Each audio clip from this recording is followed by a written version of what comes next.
yule mtu ambaye alifanya kampeni kubwa ili tukamchagua ni His Excellency the President, na ambaye tulimchagua kwa sababu aliuza manifesto yake kwetu. Kuna baadhi ya mambo ambayo alituahidi, sababu tukakuja tukamchagua. Alituahidi mimi sitakopa kama Uhuru.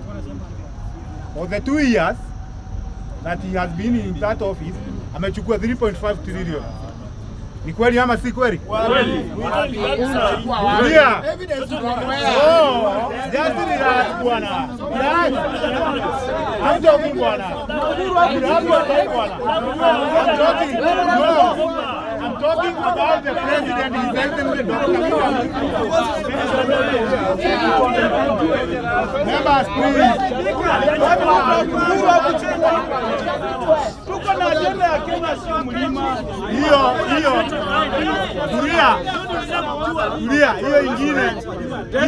Hiyo ingine akatuambia itakuwa bottom up. Kutoka hapa chini tunaelekea juu.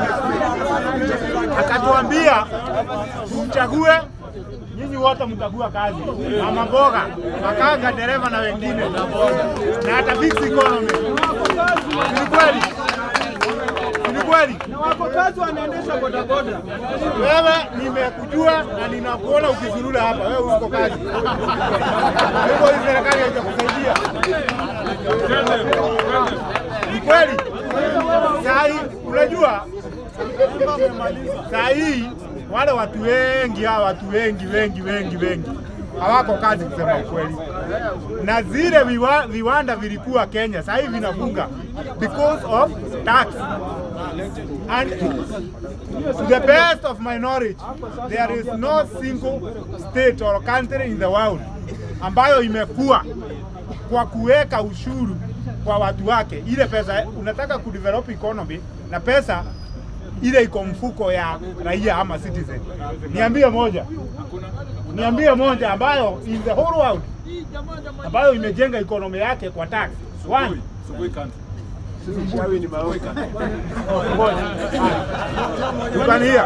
Kwa hivyo tusidanganyane kusema moja imepatikana ama ni aje. Sasa naona wewe umejua kwa hivyo inaendelea tu. Relax bwana. Unajua ubaya wa Kenya, you don't reason to understand, you reason to respond. You don't reason to understand, you reason to respond. Hiyo ndio baadhi ya mambo tunasema huu utawala wa His Excellency the President hauendani sababa na yale aliyotuahidi. Sawa sawa? Hiyo ndio mambo ambayo tunasema. Hiyo ingine hiyo ingine mimi yangu haijaisha bwana. Hiyo ingine ni mambo na mkutano. Mkutano ni kesho. Na mkutano tunaenda. Na kila mtu amealikwa. Uwe rafiki ama uwe nini? Gema. Kila mtu wakuje. Sawa sawa? Watu wakuje mkutano. Na hii kitu mimi naondoka. Nakwambia hii kitu watu wa Western na Nyanza wakikutana wanaitana mashemeji. Sisi tukikutana ni ukabila.